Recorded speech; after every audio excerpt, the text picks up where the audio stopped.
Before we get into today's story, let me ask you something. Have you ever given everything to your family or your job, only to realize they were building something that didn't include you? This story isn't just about betrayal. It's about a Black woman who spent 10 years holding her family's business together, only to find out the ownership papers carried someone else's name. But when the truth came out, she didn't beg for a seat at their table. She built her own. If you love stories of revenge, resilience, and rebuilding from nothing, hit that like button right now. Tell me where you're watching from in the comments, city, country, or crew.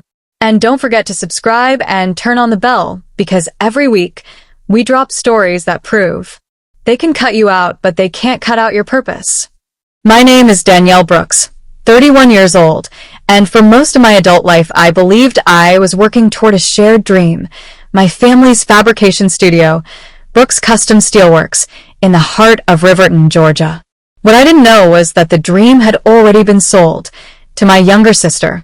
I found out the truth one Thursday evening after another 16-hour shift. The smell of iron and burnt paint still clung to my clothes when I stopped by the office to finish some invoices.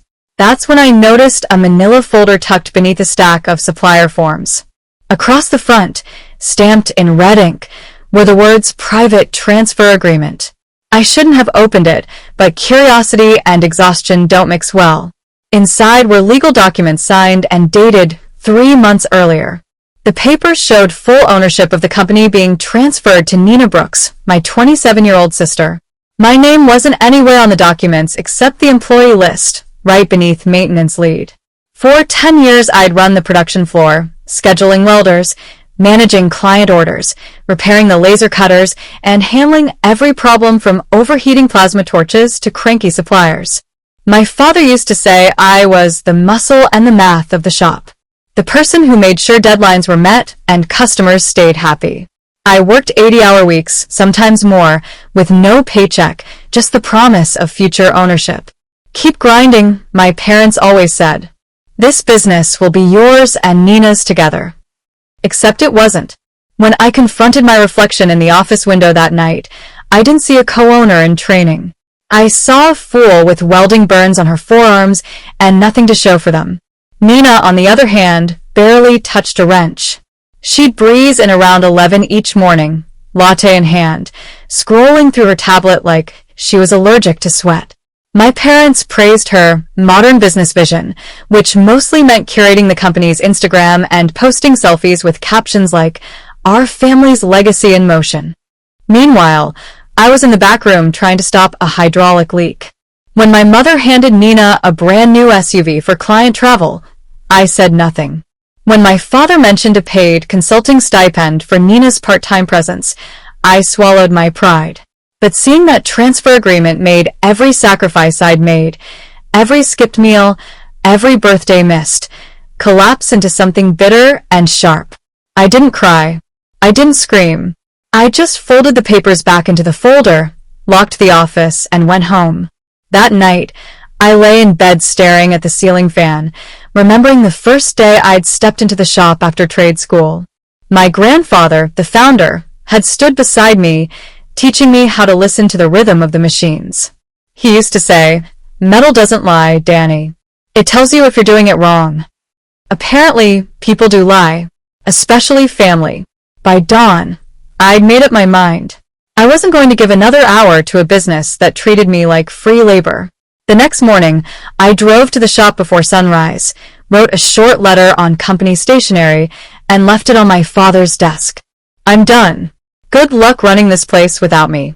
Then I packed my grandfather's old welding mask, my tools, and a photograph of him standing beside me at my first finished project. I walked out just as the sun broke over the Riverton skyline, the first sunrise I'd seen without having to clock in.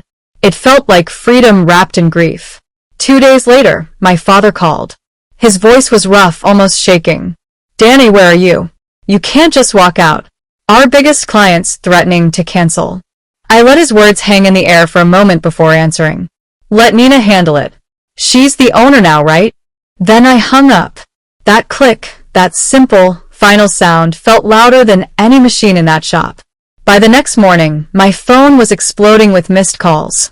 8 from my father, 5 from my mother, and 3 from Nina, each message more frantic than the last. You're acting reckless, Danielle. You're ruining this family. You'll regret this. I didn't reply to any of them. For the first time in years, I wasn't inhaling metal dust or gulping vending machine coffee.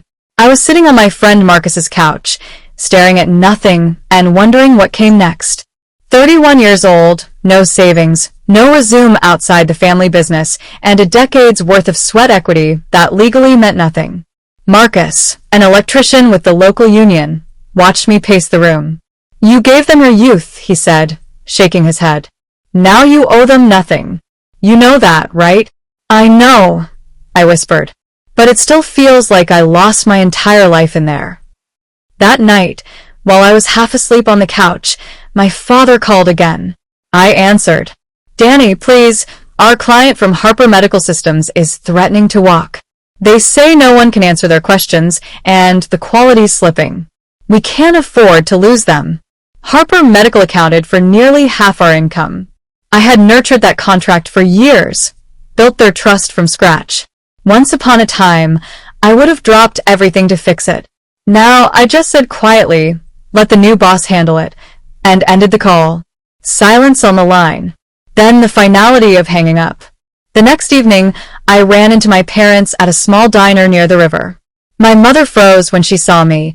My father's jaw tightened. They came over anyway. Danielle, we need to talk, he said, his voice all command and no warmth. Not really, I said, cutting my pancakes. You're being childish, my mother snapped. You lived under our roof for free. We fed you. We gave you a future. You gave me bills and promises. I interrupted. I worked 80-hour weeks for a decade while Nina collected a paycheck for posting pictures. Other diners began to glance over. My father's face darkened. Nina needs structure. My mother hissed. You're strong. You'll be fine. She isn't built like you. Exactly, I said. And that's why handing her everything is the worst decision you've ever made. My father leaned closer, his breath hot with anger. If you don't come back, this company will fail. Is that what you want? To destroy your grandfather's legacy? For a second, the guilt nearly got me. Then I remembered all the birthdays spent welding parts while Nina posted selfies from concerts. No, I said. You destroyed it when you decided my work didn't count. I left them standing there in the diner's fluorescent light, my mother's lips trembling, my father staring at the floor. Later that night, I couldn't stop thinking about my grandfather, Raymond Brooks, the man who'd started the whole thing in the 1970s. He'd always said the business belonged to the hands that kept it alive. I remembered a battered leather notebook he used to write in every night. I drove to my parents' house long after midnight. Their lights were off, the yard quiet. I slipped around back to the detached garage and pried open the door. Boxes were stacked high, old manuals, tools, ledgers. It took nearly an hour, but I found it. A weather journal, its pages yellow and soft. I sat in my car under the dim dome light and started to read. Inside were entries about the early days of the shop, the first contracts, the long nights welding in the cold, his belief that every worker's effort should be honored. Then, halfway through, a loose page fell out. It was a signed statement from 1993. This workshop shall always belong to the ones who build it. No title or bloodline overrides the value of labor. No child shall inherit what they have not earned. I read that line over and over until the words blurred. My grandfather had intended fairness, not favoritism. I snapped photos of every page with my phone. That single page could change everything. By morning, I had an appointment with a lawyer. The lawyer's office sat above a small tax agency on Riverfront Avenue, sandwiched between a soul food diner and a pawn shop. His name was Calvin Drew, mid-30s, sharp but calm, the kind of man who asked short questions and listened hard. I slid my grandfather's journal across his desk, along with the photos I'd taken, and a folder of company emails I'd printed. Calvin read silently for several minutes before looking up. This isn't a formal will, he said, tapping the journal, but it's powerful evidence of founder intent. What does that mean? I asked. It means your grandfather clearly outlined what he believed ownership should look like. If we can prove the new transfer violates that intent, and that your sister isn't capable of running the company, we may have a case. I exhaled for the first time all day. What do you need from me? Proof. Everything that shows you built that company from the ground up. Contracts you secured, client letters, photos of your work, anything showing you were the driving force. And, he added with a small smile, any evidence your sister's a disaster. That last part I could handle. Over the next 10 days, I turned into a detective. I dug through old flash drives, scanned company receipts, printed client emails. I found one from Harper Medical's lead engineer. Danielle, your precision on these custom brackets is the reason we stay with Brooks Steelworks. You always hit specs others miss. Another came from Fulton Marine Systems. We tried 3 other shops before yours. You personally solved design flaws our engineers couldn't. I compiled 10 years of data showing that during my tenure, revenue had tripled and client retention climbed from 50% to 90%. I highlighted every major account I'd landed, every product expansion I'd spearheaded. Then came the real bombshell. I'd backed up old accounting files on a personal drive years ago, just in case. Browsing through them, I found Nina's company credit card statements. If financial responsibility were a test, my sister had failed spectacularly. Designer boutiques, high-end restaurants labeled as client meetings, hotel stays with no record of conferences, even a $3,800 office upgrade that turned out to be a luxury sound system delivered to her apartment. My favorite entry was a week-long spa retreat charged as wellness training. When I showed Calvin the statements, his eyebrows shot up. This isn't just irresponsible, he said. It's misuse of company funds. That's textbook grounds to challenge her fitness as owner. I kept gathering evidence. I reached out to former coworkers willing to talk. Tiana, who managed quality control, told me, "Girl, it's chaos without you. Nina's been trying to run the cutting schedule, and last week she jammed the laser and ruined 2 titanium sheets. Your dad's losing it. Would you be willing to put that in writing?" I asked. Absolutely. 2 other employees did the same. Each of their statements painted the same picture, a business unraveling under Nina's control. Then came a call I didn't expect. Harold Cole, my grandfather's oldest friend and the shop's first employee, now retired. "I heard what's going on, Danny," he said. His voice was slow, heavy with age but firm. "Your granddad would be furious. He always said whoever worked for it deserved it, not whoever smiled the prettiest. He wrote that in his journal. I told him. I found the note. I figured he did. And I've got something else that might help you." When I arrived at Harold's small home the next day, he led me into a cramped garage filled with old photographs and file boxes. "Been cleaning out some things," he said, handing me a cardboard box. Inside were dozens of photos spanning decades, early shop builds, employees welding, me as a teenager learning to grind steel beside my grandfather. "Look closely," Harold said. "See who's in all those pictures." Nearly every photo showed me running machines, calibrating equipment, or meeting with clients. My grandfather stood in the background, watching with quiet pride. "He knew you were the one," Harold said softly. "He told me so more than once. Said, Danielle's got the fire. She's the one who'll keep this place alive." I swallowed hard. Why didn't he make it official? He was working on new ownership papers when he passed. Heart attack got him, before he could sign them. Your parents, they just carried out their own plan instead. He handed me one last folder. Old contracts with my grandfather's signature. Each revision over the years included new language about equitable partnership and shared labor ownership. When I showed Calvin the folder, his reaction was instant. "This seals it," he said. "We're not just arguing over inheritance anymore.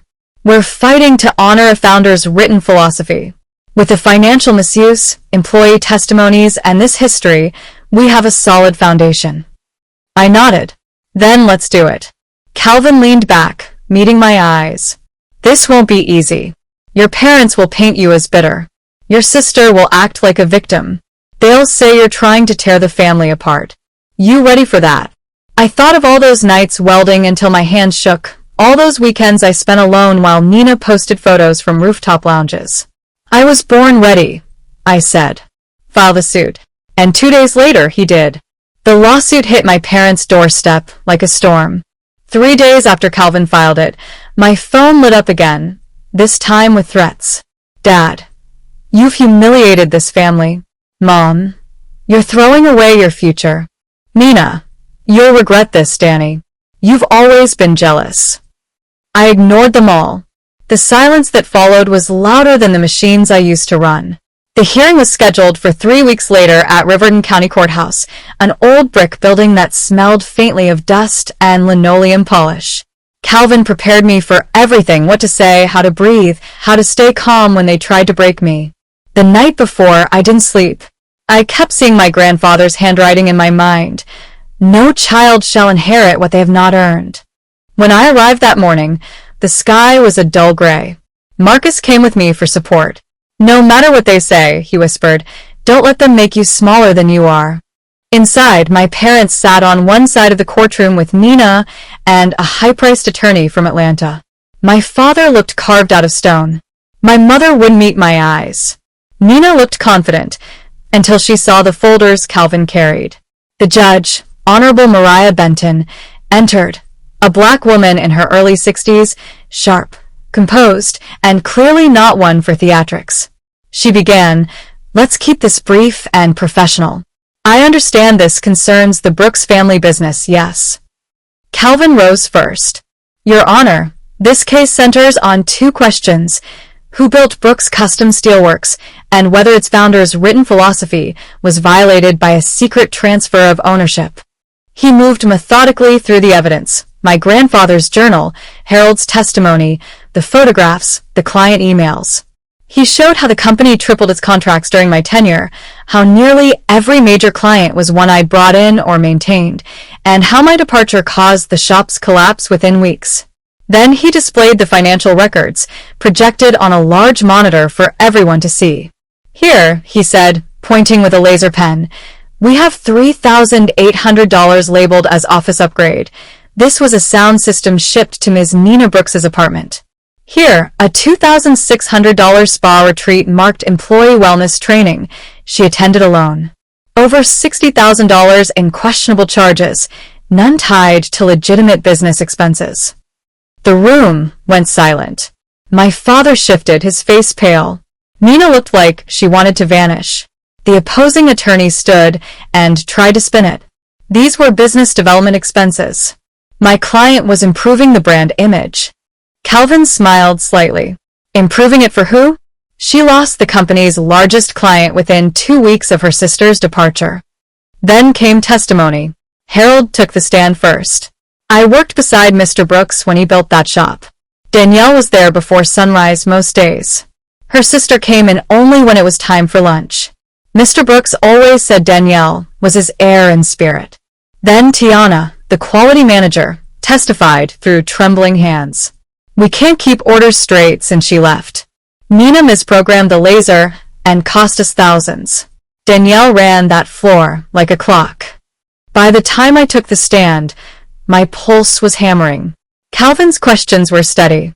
How long did you work for the business? 10 years, unpaid. Only room and meals. What kind of hours? 80 a week, sometimes more. And what did you believe you were working toward? Equity. A partnership. A future. The opposing lawyer tried to rattle me during cross-examination. Isn't it true you were never promised legal ownership in writing? Yes, I said, because I trusted my parents. It was a family business. I believed their word. He smirked. So, you made assumptions. I made sacrifices. I corrected. Assumptions don't leave burned scars. The judge raised an eyebrow at that. The opposing lawyer sat down. Finally, Nina took the stand. Her tone dripped with self-pity. I was helping modernize our brand. Danielle's good with machines, but she doesn't understand business strategy. Calvin leaned on the podium. Can you name 3 clients you've personally brought in? She hesitated. Well, I handle social media engagement. Name them, please. I don't recall their names. Can you explain how to set up the plasma cutter in your shop? That's not my department. Your department is? Vision, she said, faltering. A murmur rippled through the courtroom. Calvin nodded. No further questions. The hearing ended after hours of arguments. Judge Benton looked thoughtful, but didn't announce a decision. I'll review all evidence, she said. Expect a ruling in 3 days. 3 days. 72 hours of purgatory. I spent them at Marcus's apartment, pretending to watch TV, while my stomach twisted in knots. Every few hours, Tiana would text. Another client pulled out. Your dad hasn't shown up for 2 days. Nina's crying in the office. Nobody knows what to do. I should have felt triumphant. Instead, I just felt tired. My grandfather's shop, the place that taught me everything, was collapsing. Then Friday morning came. Calvin called at dawn. She's ready to rule. Be at the courthouse by 9. Marcus drove. My hands wouldn't stop shaking. When we walked in, my parents were already there, hollow-eyed, exhausted. Nina avoided my gaze entirely. Harold gave me a steady nod from the back row. Judge Benton entered, a stack of papers in her hands. She began reading slowly. This case involves questions of founder intent, equitable labor, and fiduciary integrity.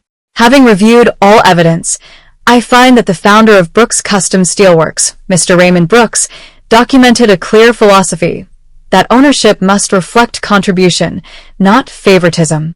She looked directly at my parents. That philosophy was ignored. The room was silent except for the rustle of her papers. The plaintiff, Ms. Danielle Brooks, demonstrated overwhelming proof of her role as the company's operational leader and primary revenue driver. Her departure caused immediate collapse. The defendant, Ms. Nina Brooks, demonstrated repeated financial irresponsibility and lack of technical competence. My mother's eyes filled with tears. My father stared straight ahead. Therefore, Judge Benton continued, the court invalidates the transfer of full ownership to Ms. Nina Brooks.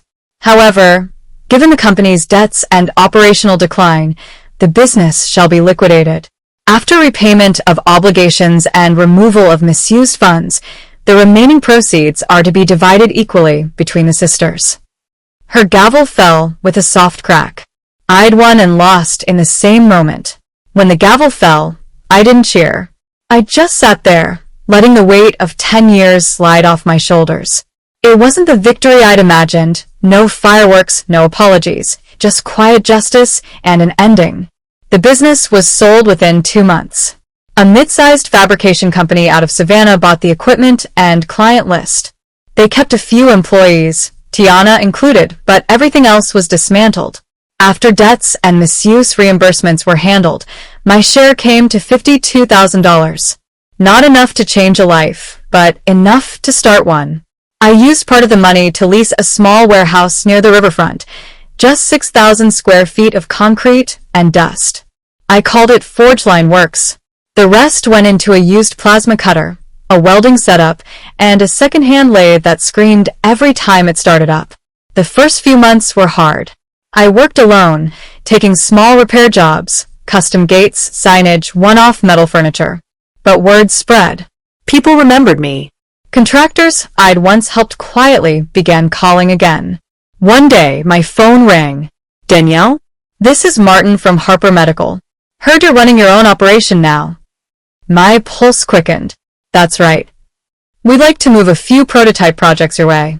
You always hit precision. We can't get anywhere else. That first contract nearly broke me from exhaustion, but it also rebuilt me. I worked 16-hour days, not for my parents, not for Nina, but for myself. Soon after, I hired Tiana as my first employee. She walked into the shop, saw the bare walls and dusty floors, and smiled. Feels like the start of something real, she said. It is, I told her. Business grew fast. Local breweries needed custom railings. Boat builders needed fittings. Artists wanted metal installations.